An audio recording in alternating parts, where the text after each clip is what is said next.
Hello, friends. Welcome into the Cowboys Report presented by The Guild. I am Tom Downey. Follow me on Twitter at WhatGoingDowney for more Cowboys coverage.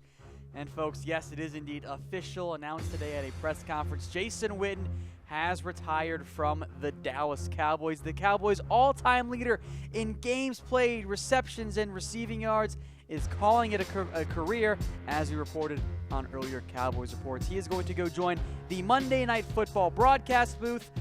And the play of Witten hadn't quite been the same in recent years. He wasn't the same player he was in his prime, but it was still an absolutely great career for Jason Witten, a surefire Hall of Famer and a Ring of Honor member. The Cowboys, most of all, they might miss his leadership. He was a fantastic leader for the Dallas Cowboys, but overall, it's a big blow for the Cowboys in terms of his leadership, even a little bit out on his on-the-field play as well. I do want to know from you, look, we all know Jason Witten is a surefire Hall of Famer. That one's not in doubt. But is he the best tight end in NFL history? Some will say Tony Gonzalez. Some might say Antonio Gates there. I'm sure a few Cowboys fans. And there's a real argument as well to say that Jason Witten is the best tight end in NFL history. Let me know what you think. All right, folks, on to the rumors then. First up, is Jason Witten a first-ballot Hall of Famer? I'm going to give this one 3 stars because he absolutely should be, but not everybody agrees. There are some ESPN experts who say he might not actually be a first-ballot guy. Some depends on who else is out there in terms of guys entering the free agency running, or the Hall of Fame running, excuse me there. But he is the 4th all-time player in catches in NFL history. He was a great blocker as well, a great leader, was the consummate professional in the NFL. How could you not make this guy a first-ballot Hall of Famer? If Jason Witten doesn't get into the Hall of Fame on his first try, something is very, very wrong.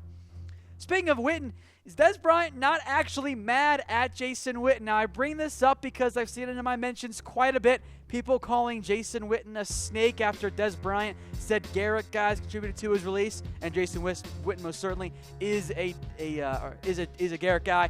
But as for this one, I'm not buying it. I don't think Dez is mad at Witten. 4 stars, and he's not mad at all here. Dez had a recent Instagram post in which he called Jason Witten the GOAT and said, "We talked to Witten about retiring." Dez didn't believe it until Witten called him, so they're at least on speaking terms. Doesn't really sound like a guy to me that Dez blames for his release, so I think those of you that were mad at Witten for the Dez Bryant release, I think it's time to move past that one. If Dez is mad, why should we be? Speaking of Dez, next up, do NFL teams not want Dez Bryant? Well, people are most certainly talking about this one. I'll give it 2 stars because there's a little bit of truth and there's also some not-so-truth to this. So for starters, the report is that teams aren't offering Bryant what the Ravens offered him. And yeah, I think that makes a lot of sense. That's kind of the nature here. NFC teams are reportedly not interested in Bryant either. But here's the flip side of this is why it's a little bit deceptive. Clearly, there are some teams interested. The Ravens had interest there. And naturally, when the draft is over, you're not pulling from a pool of 32 NFL teams. So if you're a team like the Jags who already made all their wide receiver signings, why would you have interest in Dez Bryant? When you've already committed all this money, you're not going to go and add another guy when you just simply don't need another wide receiver. So there is some truth to this, but I also don't think that it's not like teams are totally ignoring Dez Bryant. He'll get signed, but because of the timing of the release, he's not going to get a whole lot of money. Speaking of players who were recently released, how about Terrell McClain? Could he come to the Dallas Cowboys and make a return? I'm going to give this one 2 stars. People are most certainly talking, including, by the way, Will McClay. This is where this one comes from. He says Cowboys will definitely look into bringing McClain back if he wants to go that route, if he has interest. I'm actually very much on board with this decision here for the Cowboys. They need another one technique, and McClain played that role very, very well. I would much rather have McClain than Brian Price and Richard Ashe getting actual reps this year and actual snaps in the regular season.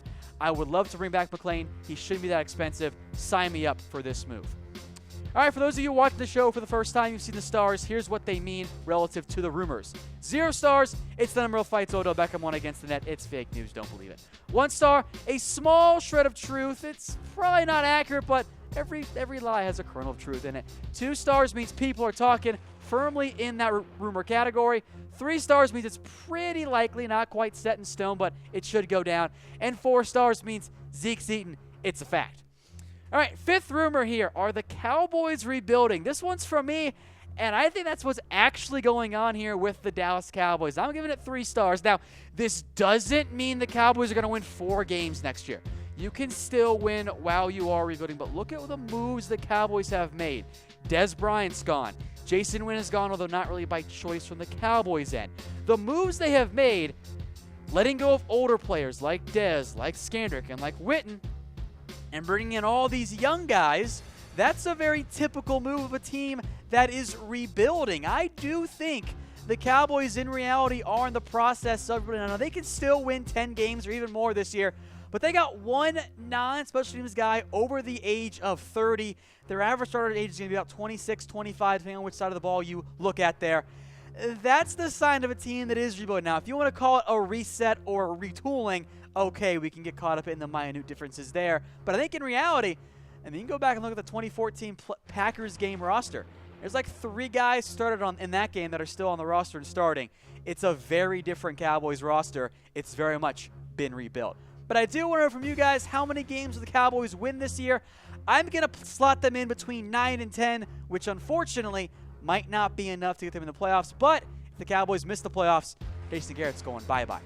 We'll get back to our next rumor on Rico Gathers, but first, it was from our sponsor, The Guild.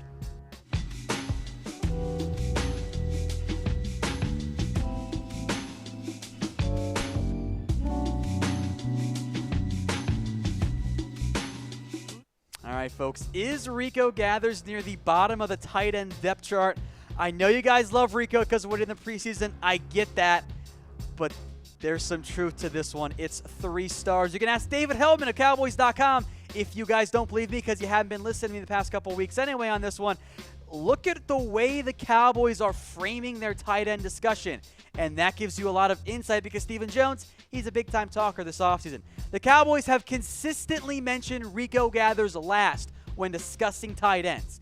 Now, there are some believers within the Cowboys that think Rico can become the tight end we all want him to be, myself included there. But the reality is, Rico Gathers missed all of last year with an injury outside of the preseason, and he's still very much, in the words of Stephen Jones, a work in progress.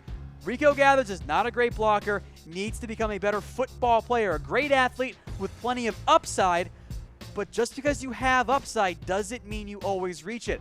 I truly hope that Rico Gathers is the future at tight end, but please trust me when I say there are doubts around him from within the Cowboys, and there's reason to have those doubts. I love the upside with Rico, but I've never quite seen a fan base so adamantly say someone is the future when they're entering their 3rd year, and we're basing it on 9 preseason catches. I hope he's the future, but I still have my doubts. I know the Cowboys do as well.